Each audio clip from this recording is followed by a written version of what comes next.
Welcome to the People Behind Property podcast, brought to you by OBrien Real Estate. In this series, we shine a light on the personal stories, career journeys, and expert insights shaping Australia's real estate market. Meet the agents, the industry leaders, and the voices behind the OBrien network, because here it's personal. So let's dive into today's conversation. Today I'm joined by Kayn Luff, Managing Director of OBrien Real Estate Mornington, a Peninsula local through and through, and a leader who has built his career on service, teamwork, and giving back. Over 22 years in real estate, Kayn has sold over 2,000 homes and built a reputation not just as an expert, but as someone who truly cares for his team, his clients, and his community. His story is about leadership with heart and why giving more than you take is always worth it. Kayn, welcome to the podcast, mate. Thanks, Andrew. Thanks for being here. Friday morning. Friday morning, and feeling good? Yeah, feeling really good. Awesome, mate. No, it's great to catch up with you. I've obviously known you for a long time, and just we spoke a little bit about business and where you're at the moment. Yep. You're really on that trajectory, peak and heading upwards. Yep. You've been on the Mornington Peninsula your whole life? Nearly my whole life. I was born up in Narrandera in New South Wales, but we moved down to Victoria when I was probably one or thereabouts, and then on the Peninsula, I think from about the age of about 4 or 5. So you could say I'm a local now. Yeah, definitely. And you obviously come from a family, a real estate family. Would that be fair? Yeah. So both my parents are real estate agents, or Yep. now retired real estate agents, Yep. and my brother is a real estate agent as well. Yeah, awesome. So what was your kind of journey through? How did you kind of end up in real estate? I kind of ended up in real estate because I didn't know what I wanted to do post VCE. I knew that I didn't want to get up too early, work in the rain or the stinking hot as a tradesperson. Yeah. Didn't know what I wanted to do, but Mum and Dad said, well, you're not going to do nothing. Yep. So Mum said, come and start in real estate. And I didn't really want to be honest. I thought, again, listening at the dinner table, night in, night out, and everyone that came over, conversations about real estate, I just sat there just going, I hate real estate. Yeah. But what I thought real estate was to what it actually is, real estate isn't listing and selling houses.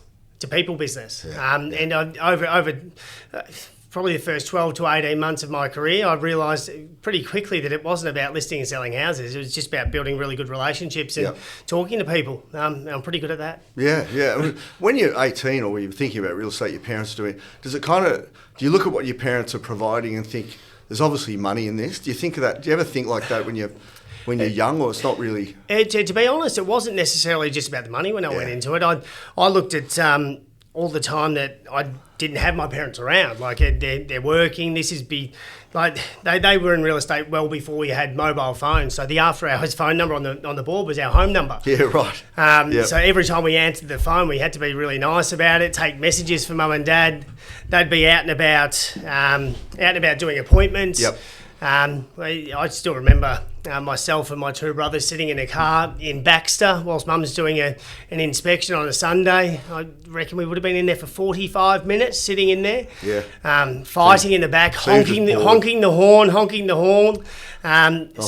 To be honest, real estate was not something that I ever saw as glamorous. Again, it provided a lifestyle, but it also took them away from us growing up for extended periods of time, because nowadays you can work from wherever you are in the world, but back then you couldn't. Gotcha. So it wasn't something that was necessarily on my radar, but I'm certainly glad I fell into it. Yeah, definitely. I mean, you're a young, I've said this before, but you are a young veteran in real estate. You're a fit guy. Yep. You're a family man. Yes. I am now.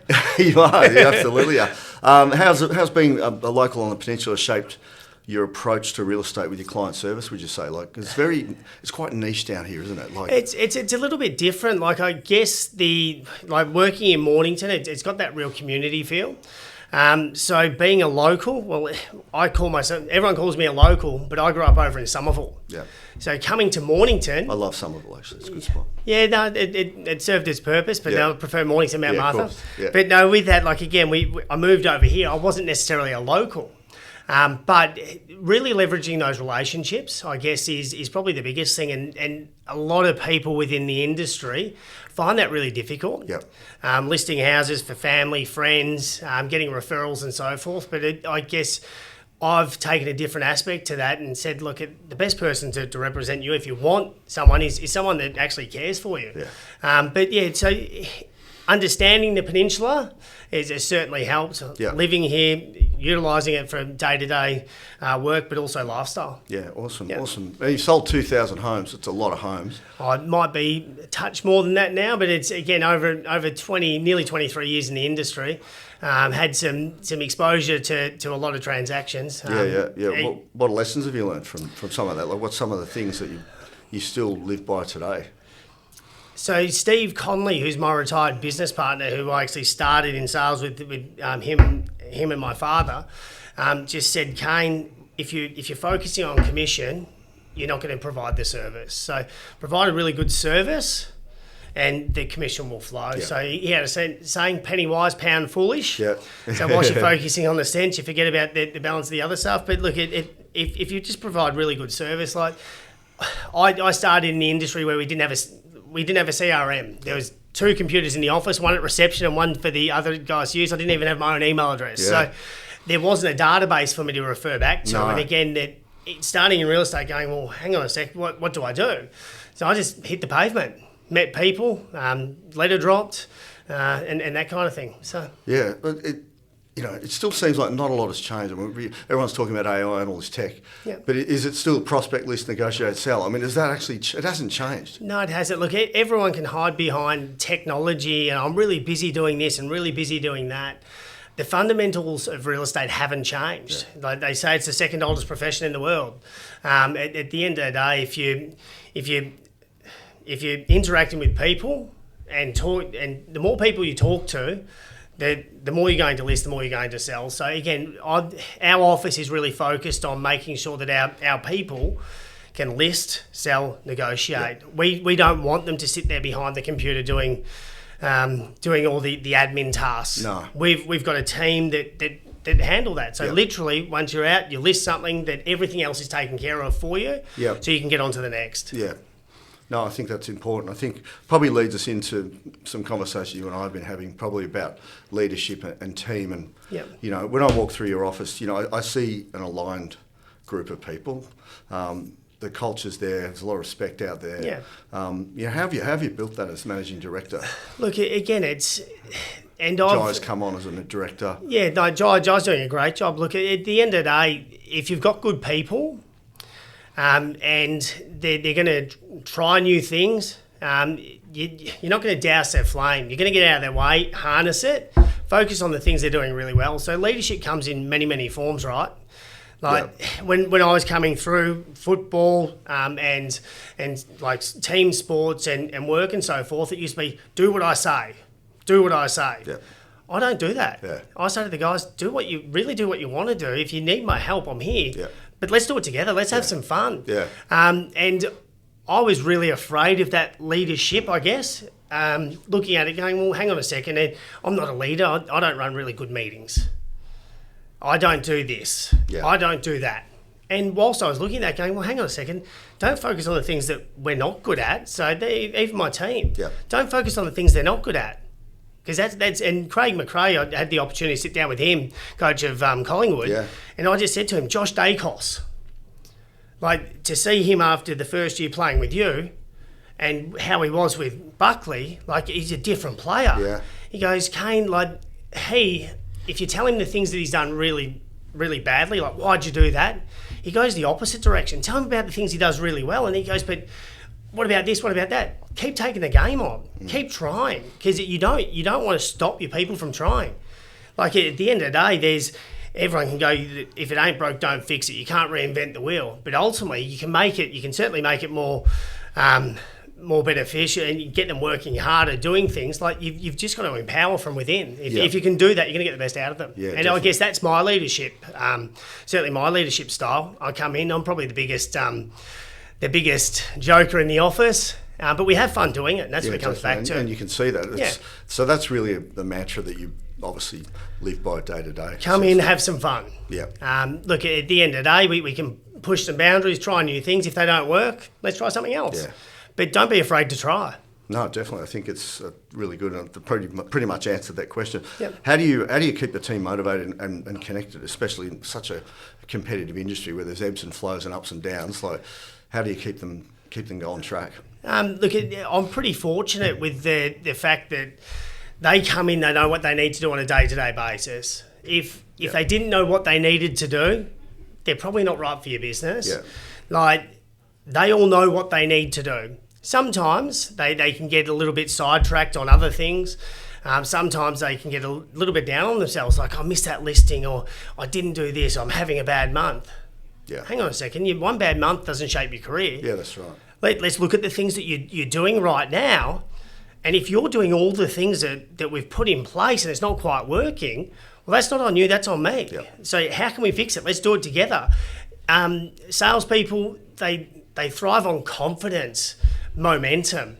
And whilst they're down in the dumps a little bit, take them out with you. Yeah. Share some time with them. Yeah. Have a coffee. Yeah. Ask them how they're doing. Yeah. You're doing things really well. We'll get there. Yep. But ultimately, don't get down on yourself, because if you do, you're not going to be productive. So let's make sure you're online. But number one thing, let's have some fun. Yeah. No, I love And that. fun is the biggest thing in our office. Like, literally, I come in, give everyone a high five or a fist bump each morning. How was your day? How was your night? How was your weekend? What are we doing today? Yeah. Do you need help with anything? And just go from there. But Yeah. most of them just, again, walk in with a bit of energy. Yeah. You leave, they've got a bit more energy as well. Oh, definitely. Because how many people have you got here? A few. Yeah. I don't know exactly. Yeah, No. sorry. So I think we've got 12 or 13. Yep. And then we've got some offshore staff and that Offshore kind of stuff as well, that yeah. kind of thing. But yeah, so we're looking to add to that. Yeah, for sure. Well, you got. I think just thinking, you've got a couple of success stories there in Jai and Lucy, and Yeah. you know, when you look at both of those people, they're motivated. Yeah. What have you done there to kind of build their success? So again, they're two very different people. However, they're at the end of the day, they're good people fundamentally. So with Lucy, again, I could see probably more in her than she could at the start. And again, I just drop little things like, oh, we should do this, we should do that, I think you should do this, I think you should do that. And Yeah. she's like, no, I'm not doing that. And then I get to a point, I'm like, hey, Lucy, you're doing this. Yeah. Oh, okay. But then she did it and she found that she was really good at it. So again, you've got to nurture, but ultimately empower from within, let them do it. But again, within our office structure, I don't make every decision in my business. Yep. Some of the decisions that go on in my business, I don't even know about. Yeah. At the end of the day, they can make decisions in regards to the business, because ultimately they want the best for the business. They want the best for the business, and the decision they're going to make is probably the decision I'm going to make. Yep. So I'm not going to micromanage them. Great, you can do that. With Jai, it's pretty simple. Get out of his way. Yeah. Let him be who he is. Like, to try and say, Jai, you've got to do this, you've got to do that, got to do this. I said, Jai, mate, do what you need to. If you need me to help, I'm here to help. Yeah. I'm a resource. He's come up with some really great ideas. He's come up with some pretty far-fetched ideas that you think, oh, God, this might not work. But Yeah. tell you what, I'm not going to tell him not to do it. No. Jai, I'm going to back you in, let's do it. Yeah. You learn through that process. But again, if you've got good people within your business, you don't want them to be all the same. You don't want them to be you. No. Because at the end of the day, each person's an individual. You're going to get the best out of them by letting them Yep. show who they are. Yeah, exactly. And you've got other up-and-comers, obviously Daniel and Alex and... No, David as well. Daniel, Ryan, Yeah, David. Ryan, that's right, Ryan, yeah. So we've got some good people within the business that are coming through. Yeah, definitely. Again, some really good talent. We have some fun. We're looking to expand our sales team over the next 12 months. Let's talk about that. Let's talk about recruitment. And I know, I'm in a couple of WhatsApp channels and you're talking about recruitment all the time and people. How do you approach that? Because the business has got really good respect out there. I think, you've really built that. You really become one of the top businesses in the on the Mornington we're website. doing pretty well. We're doing pretty well. Like we have had our best year yet. I'm not going to say it was the easiest year. Again, every business has its challenges, but we've got a really good group of people that are aligned. From my perspective, again, I'm doing it with them. So I'm not saying, well, you need to do this, you need to do that. Let's do it together. Let's have some fun doing it. But ultimately, with that recruitment space, again, where myself, Jai, Lucy, yourself, we're going, well, who's going to be our next recruit? Yeah. How can we bring someone up through? Who's going to be the next one to fill that void? we don't need what we've already got. Yeah. Who can we get that's going to work really well in this space to add to our business? Very first rule, though, are they a good person? Yeah. Yes. Okay, they go that next step. Yeah. So, again, recruitment is, if you look at it like a listing presentation, you go in, you present. If they're not going to sell within the next 2 or 3 months, you don't forget about them. No. They become part of your pipeline. Yeah. So, again, it's just touch points. And we've got some really good people within the industry, within Mornington, Mount Martha. But it's just keeping in contact with them. Like, at the end of the day, if you become friendly with them and catching up and whatever, when they're not happy somewhere, hopefully they pick up the phone and say, Kayn, let's catch up for a coffee. Definitely. But we just look, again, it's all relationship, isn't it? There's no hard sell. It is relationship. Yeah. Like, you can't just call someone and go, oh, you're unhappy where you are. Do you want to come work for me? Yeah. No, hang on a second. We've built up enough trust through that time that you go, hang on a second, how would you like to work with us? Like, it's so much fun. We're having so much fun doing it. Work with us. Yeah. Don't work for us. Let's work together. Yeah, and I love that. And, I like the fact you're still a student of real estate and business. And, what advice would you have for, leaders that are trying to evolve and do what you've done? Leave your ego at the door. To say, I've done this, I've done that. If you do this, you'll just follow what I did. But ultimately, again, no two people are the same. All you can say is, look, this worked really well for me here. But the fundamentals are, if you get in contact with enough people and have really good conversations, too many people get focused on you have to make 100 phone calls a day. I disagree. Yeah. How about you make 10 to 20 phone calls a day? Yeah. That you're having really good conversations. And the worst, you call up and go, how's your day? Yeah, good, thanks, and you move on. Yeah. So do you want an appraisal? Can I sell you home? No. Hey, how are you? Great day out there, isn't it? Doing anything exciting at the moment? Get to know who they are. Yeah. Get to know their kids' names. Get to know their football team. Get to know what drives them. But just have conversations, like more in-depth conversations, because, again, if you're consistently asking them for something, you're going to get nowhere. But if you're just touching base and giving an update of the market and so forth, you become their trusted real estate agent. You're having conversations about a multitude of different things. At the end of the day, when they go, well, I trust that person, I'll get him to come out and have a look at the property. And I've listed plenty of properties over the years that 10, 15 years later, people have called me and just said, Kayn, we're going to use you. We had a good relationship. You sold us this. You haven't pestered us. We felt you did a really good job. So you just move forward with that. Yeah. And as a managing director, we spoke about this before. Managing director. Well, I'm just a director. Just a director. Right. Business owner, whatever you want to call it. I made that up, actually. But, your role too, obviously as leader here, but you have been selling and listing real estate, and we were talking about you're trying to kind of maybe find a bit more of a niche market for yourself so that you can keep helping the team. Yeah, look, again, you don't need to be competing with the team, I guess. To me, if we can build some social proof, build some momentum, build some confidence, give them some deal exposure, give them some volume stuff, at the end of the day, I've always been take anything on and sell. Now, I'm happy to help get the listing. There's a few listings I've just picked up which are past clients that I sold to 12 years ago. I'm not going to be the lead agent. I'm going to be there to support and hand it off to them. Like, again, and from that perspective, they're earning some money as well on the way through. Yeah. So helping them blossom, because the first year, 2, 3 years in real estate are really difficult. And from a financial point of view, it's even harder. Like, as a leader, as an owner of a business, if you don't have those good people retained in your business earning good money, then they're going to leave. Yeah. And then it's back on me doing everything. Right. So I again, looking at, well, who's good within my business to do this and to do that? I don't need to be doing it. I'm there to guide and help. Yeah. That's very much what Steve Conley did for me. So stepping into a different area of the market that we haven't specialised in, but I've done a fair bit of work in that space. Again, going, well, hang on a second, how about I do that? If I do that really well and get us some cut through and get us some market presence and so forth, it's going to lead into these guys getting more business as well. Yeah, definitely. So, it's just about helping them on the way through. Yeah, definitely. And I think that back to your leadership style, like I think you're building, Tom Panos talks about this a lot, that attraction business where, people are coming to you that might want to work here? Your team are motivated, you're helping them. From the inside, I think we're an attraction business. From the outside, I don't necessarily know if that's the case. But again, it's... Definitely from the inside, yeah. From the inside, it is. Again, from the outside, I don't know, because, again, I'm not looking from the outside. But if you look at the numbers and so forth, we have a bit of fun. We're writing good numbers. We're doing good business. Yeah. But from the inside...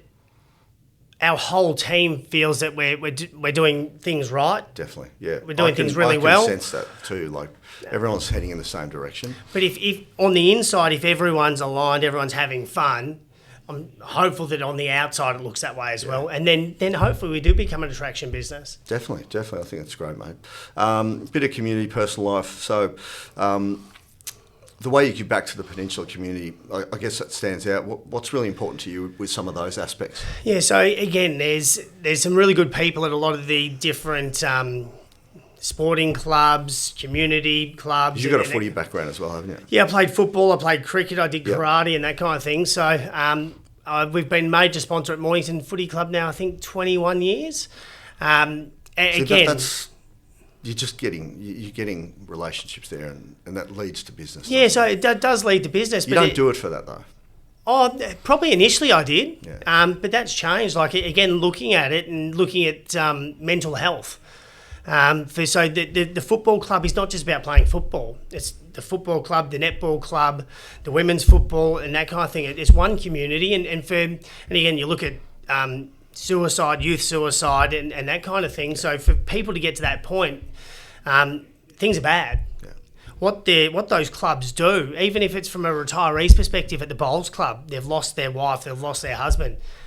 They've got somewhere they can go. Yeah. They feel accepted. The worries are left at the door. Like they can escape the stuff that's going on in life. And I had a chat with Mick Wundley from the footy club, who's been there for many, many years. He's a good friend. Yeah. And that shines through. So to me, it's the byproduct of it is, we do get some business. But ultimately, and that's why I say to Mick, if people don't think we're the best for the job, I don't expect it to come back from the footy club. But at the end of the day, if they feel that we're the best for the job, or they go, well, you invest so much that we're going to invest back in you, then that's a byproduct. Like, again, it's giving back to the community. I think people, and certainly I have an obligation to.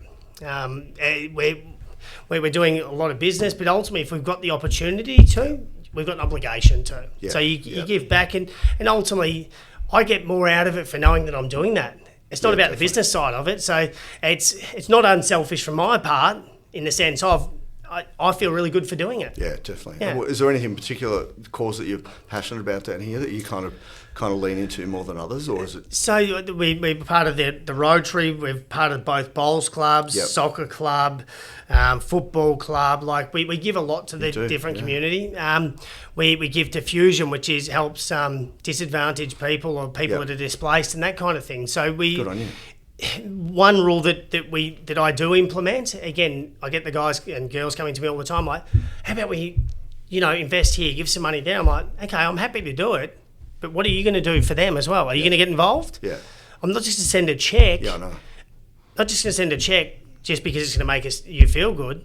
If you can show me that you're passionate, you're going to get involved, and that they're going to get something out of it rather than just money, then I'm in. Yeah. But unless that's going to happen, then there's no point. Because it's time as well, isn't it? Putting time in, yeah, definitely putting time in. Like we're pretty, we give a lot to the community. I would suggest we probably give more to the community down here than really anyone else. Yeah. And that's been since I started in real estate. Steve and Dad have always done that. Yeah. Awesome, mate. In terms of you, like you're a busy man. You keep fit. You're a family man. Yeah. What keeps Kayn grounded? I don't know if anything does. No. So look, again, I'm pretty regimented with things I do. Go to gym in the morning. Yeah. Go to work. I try to get home as early as possible to spend to do dinner time, bath time, bedtime with the kids. I enjoy going out for dinner. Yep. I enjoy, if I ever get a chance, playing a bit of golf, but it's more of a fair weather golfer. Yeah. I run, but to me, the thing that keeps me grounded is family. Going home. Yeah. I never thought I'd say that. I've lived in 37 different houses in my lifetime, like moving here and there. I've moved 19 times in the last 20 years. But home with the kids and that kind of thing, like just pulling into the driveway, getting changed, pulling on the trackie, sitting there with the kids, reading a book, that's me. Yeah. That keeps me grounded. No, I love it. Looking back over your career, what's probably something that you're most proud of?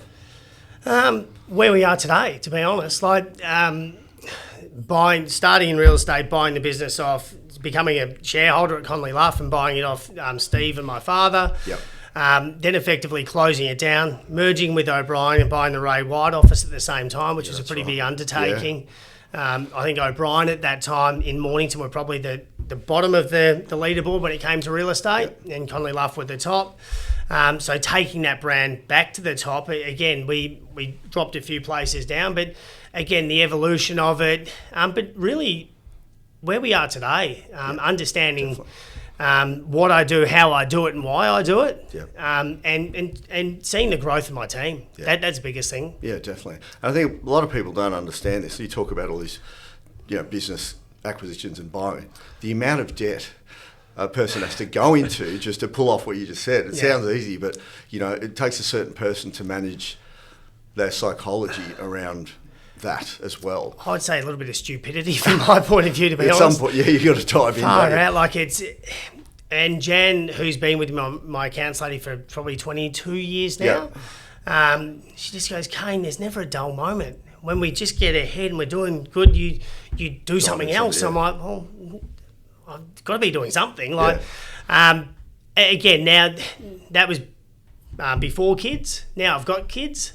Maybe probably a little bit more conservative. But certainly it was a pretty big undertaking to pull the three offices together at once. I bought another business so we could expand our office into that space, and that kind of thing. So financially, it took a pretty big hit. Had some sleepless nights there going, how am I going to pay this debt back? But again, we're 7 years in now with the brand, or just over 7, I think, thereabouts. In that time, I've bought my other business partner out, bought Jai in. So again, things have changed within that space, and where I would have hoped to have been now from a debt level to where we are. Again, I've had to re-leverage and do this and do that. But look, it's heavy's the head that wears the crown, a friend of mine says. But at the end of the day, you've got to have a crack. Yeah, definitely. What about leaders? Who inspires you? Inside or outside of real estate? Yeah, so there's a few people. Like, again, everyone can sit there and go, oh, look, you've got the Dalai Lama, you've got this and that. To be honest, I've never read enough books to really have an affiliation with any of them. But I guess they're probably the two biggest influences in my life from a personal point of view. And from a personal point of view, Steve Conley. Certainly guiding me as a person, being a better person, and then Stavros from a business point of view, but also being a good person. They're probably the two biggest influences on my life. Yeah, awesome. Oh, and my wife.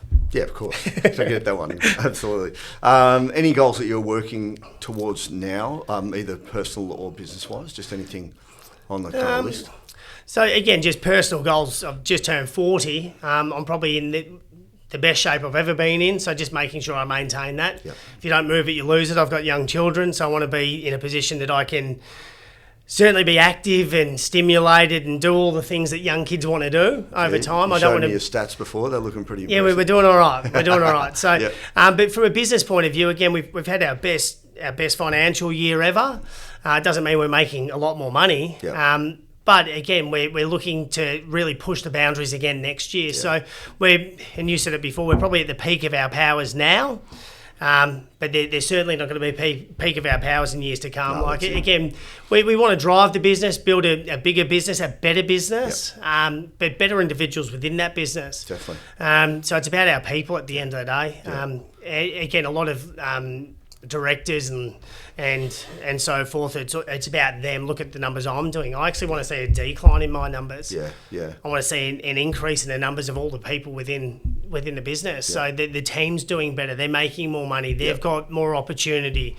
They can buy a new house. They can buy an investment property. They can have kids. So I'm very family orientated. So is Jai and everyone in the office. Our business is family. Our kids come in, everyone knows them by name. Like we've got a pretty good culture. Yeah, awesome. No, it's really good. I think I'll finish with some fun questions here. Yep. Coffee order? Coffee order, skinny latte. Morning or night person? I'm a night person. In saying that, I do get up early because I've got kids and my wife trains, so I get up early. I train early. But night time is where I get me time. Kids are in bed, Jen goes to sleep, and I'm like, okay, this is me time. Yourself, So I try to have a sauna most nights. I watch shows or whatever. But I usually have late nights, but I have to get up early in the morning. But more of a night person. Fair enough. This will be good for our listeners because you've been on the Peninsula for a long time. Favourite spot on the Peninsula? Home. Yeah, okay. No. We can't all go there, can we? No. Look, again, I used to have favourite spots. Yeah. I frequent, well, not so much anymore, not with young kids, but again, we go, my wife and myself and kids go to wineries, local restaurants and that kind of thing. We probably... Very community village style down here, isn't it? Just we share the love. Yeah, good. If you went in real estate, what do you think you'd be doing? Real estate? Yeah, there you go. I would have thought you might say that. One word your team would use to describe you? I don't know if I can say it on here. I don't know. It's idiot. You've got plenty of energy and passion. Energetic. Yeah. Idiot. No, I'm the joker. Like I don't take things too seriously. Yeah, like again, I take the mickey out of myself as much as anyone else. But I'd say good person, fun. Yeah. So no, definitely, you can totally sense that. And the guys do say there's no one else like you. There's only room for one. Correct. Yeah, exactly. Yeah. Mate, Kayn Luff, thank you very much for being on the People Behind Property. It's been a great conversation. Cheers, mate. Thank you.